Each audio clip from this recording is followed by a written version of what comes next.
Capricorn Ascendants, this video is for you. Or if your moon is in Capricorn, number 10.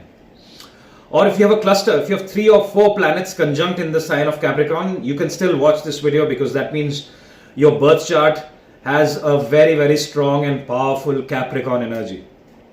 Alright, so this video is going to be in 2 parts. The first part, I will talk about the personality traits of Capricorn and what kind of personality traits they draw or they're attracted to.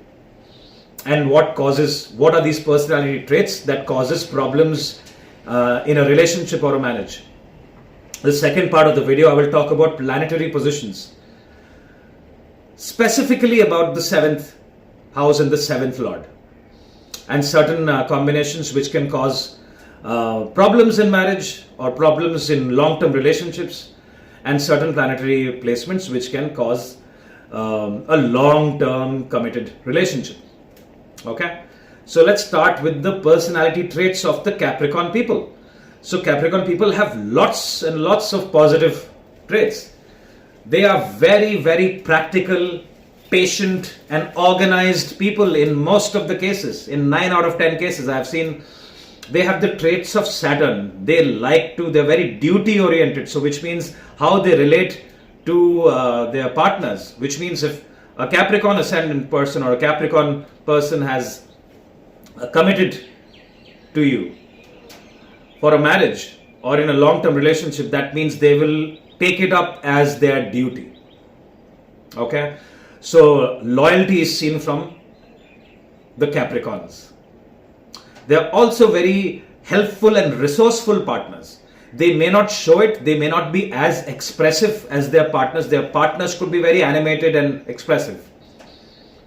But the Capricorns are usually reserved people, right? They may not show it in as many words, but you need to look at the actions of Capricorn. They are always there to help and be there for their partners. Very dedicated and hardworking people.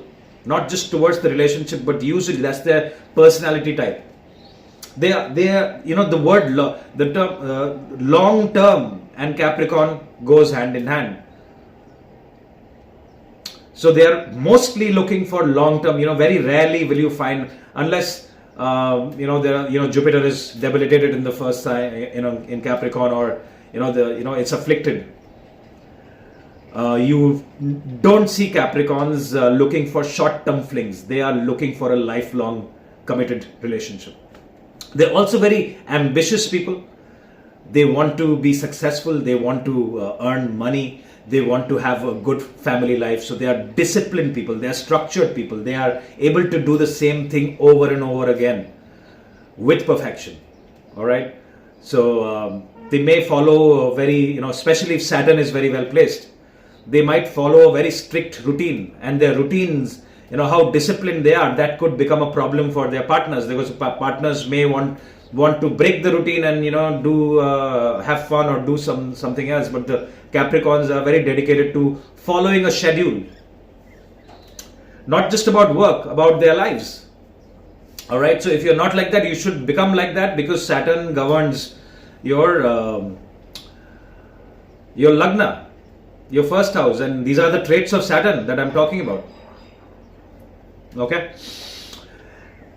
The negatives I have seen, like they get complaints about being emotionally unavailable and coming across a bit too rigid and reserved and not expressing themselves emotionally to their partners, not spending enough time with their partners, being too obsessed with their profession and career. These are the complaints that I have heard about the Capricorn people. All right, they at times also have this fear of failing, which can also become a problem. And for that, the Capricorns can put in a lot of effort that they don't want to fail. So that fear of failing could be there for the Capricorn. At times I have seen their partners being very doubtful about them as well, because their partners could be very, very sensitive and emotional people. And like I said, Capricorns are mostly reserved people. They may not be able to express how much they love or how much the relationship means to them, and that could become an issue. So emotional unavailabilities could be an issue, and their partners being overly emotional and sensitive about little mundane things is what the Capricorns may think. So especially if you're a Capricorn man, you need to pay more attention to your relationship and use words, gestures, action to express how you feel towards your partners, right? So the thing is, they could be very dedicated partners, but they may not come across as very dedicated partners, because they draw the emotion. They draw very loving and caring partners. They their partners could, in some cases I've seen the partners could mollycoddle them, like treat them like little children, which could be irritating for the Capricorns as well. All right, their partners could have a very nurturing, motherly personality, male or female, right? And that is what the Capricorns are drawn to. Right, let's look at some planetary positions. Again, we see, Moon is governing their 7th house, Cancer energy. So placement of Moon becomes very important. And what is Moon known for? Moon is fast moving, right? What Moon does in 1 month, Saturn takes 29 and a half years to accomplish that. So their partners may have traits of Moon. Their partners could be very impatient. They could want to socialize a lot, and the Capricorns is like, no, let's sit at home and spend time with each other, or let's just watch a movie together. And their partner is like, no, let's go out and meet a bunch of people and friends and socialize, right? Because Moon is definitely way more social than Saturn. Saturn is in one corner alone and doing its own thing, where Moon is right in the middle, right near socializing. So if Moon is in the 7th house, I consider that as a very good placement. It stabilizes the 7th house. If Jupiter is in the 7th house, it's exalted. It's a fantastic position, especially for men and women both, but especially if you're a woman and your Jupiter is in the 7th house, it is a very, very good placement. You could connect with your partner at a spiritual level.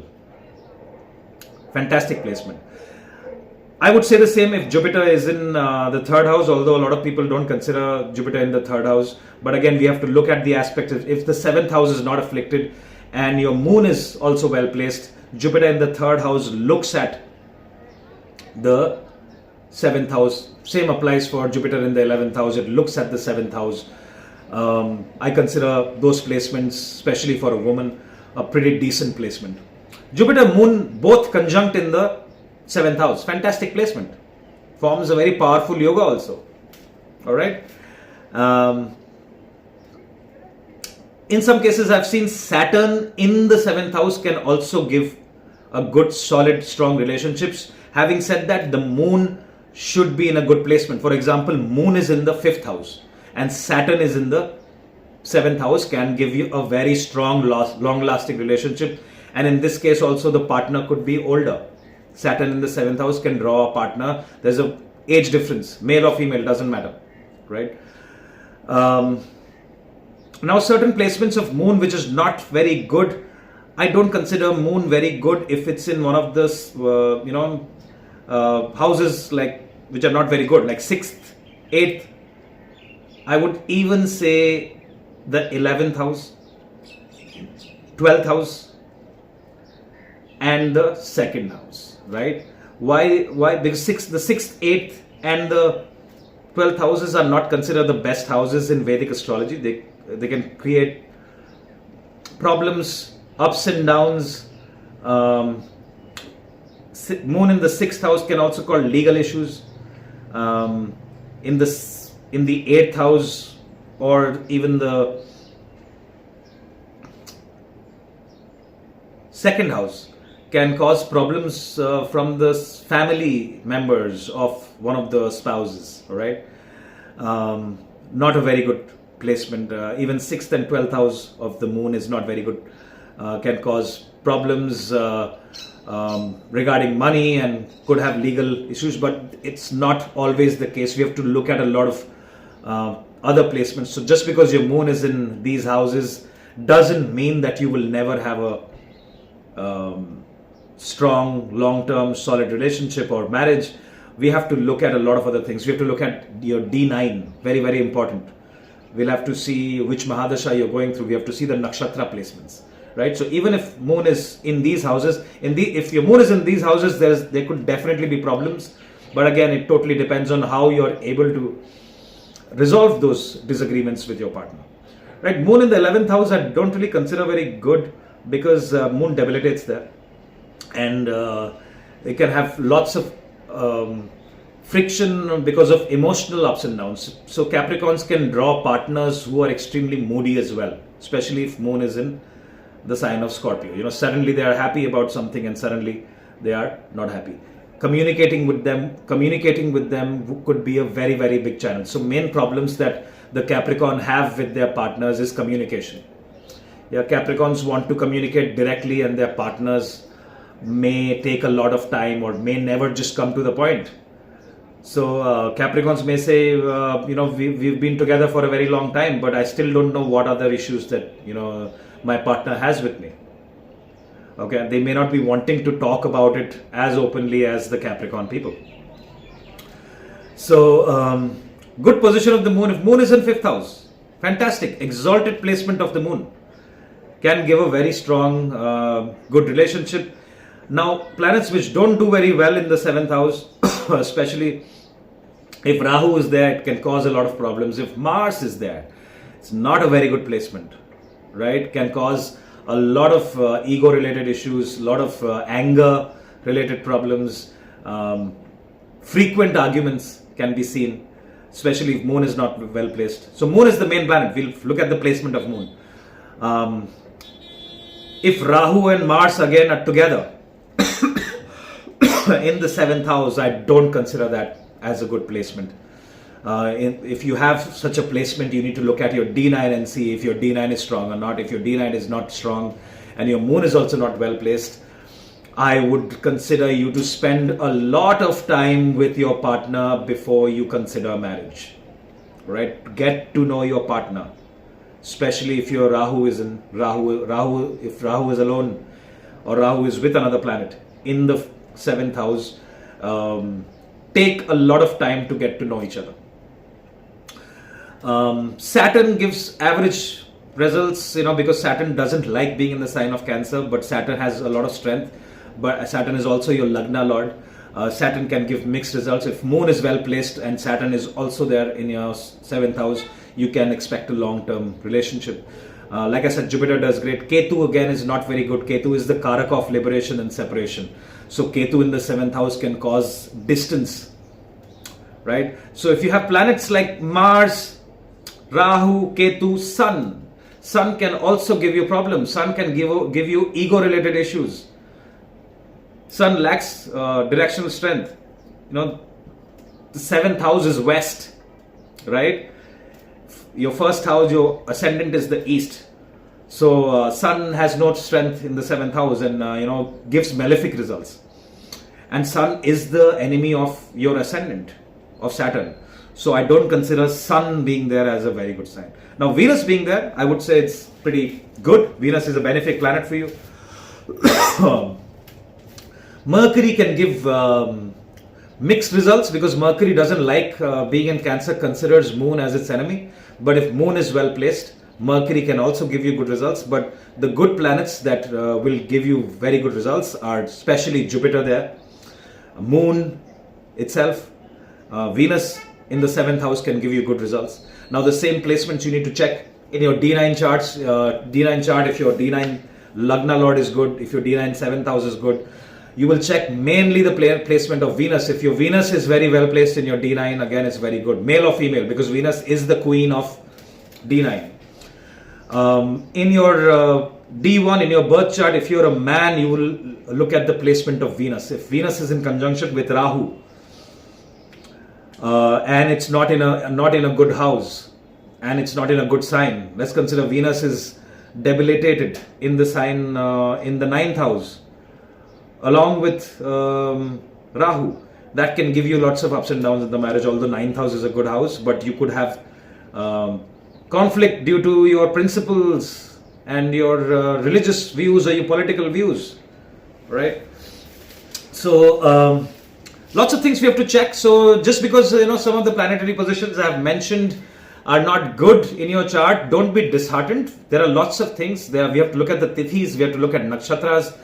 There are so many different ways to see. We have to look at both the charts. So just because your chart, the 7th house is afflicted, your partner has a very strong 7th house, so that could be complementing it. So you have to check both the charts. You have to look at your chart, you have to look at your partner's chart. Your partner could be a different ascendant, so check your partner's chart, what ascendant your partner is, and how your partner's chart is complementing your chart. Okay, now if your partner's chart is also severely afflicted, the 7th house is severely afflicted, your 7th house is also severely afflicted, you need to tread lightly how you approach marriage, because marriage is a legal agreement, and what happens after marriage we all know. After marriage, if you don't get along, it's a legal court case, right? So it's always good to spend more time to get to know each other before you get married to each other. Okay, if your 7th house is strong and your partner's 7th house is also strong, check in the D9. What if your D9 is afflicted, right? So you have to check it from different angles and see how the strength is. What Mahadasha you're running, very important. What is the Antardasha you're running? Okay, so if you want more information, you can check my channel page. I have made a couple of videos on how to check the marriage compatibility, how to check your Tithi Lord, your Tithi, your Var Lord, which day you were born. All that is also plays up in a marriage especially. Right, if you want to learn Vedic astrology from the scratch, I'm starting a beginner's Vedic astrology course on July 27th. It's a 3-month course every Sunday. So feel free to get in touch with me on my team on the information here. If you like this video, hit the like button and share it with your friends and family. If you need a consultation, my information is right here. That's all I have for you. Thank you so much for your time. I will talk to you soon. Bye-bye.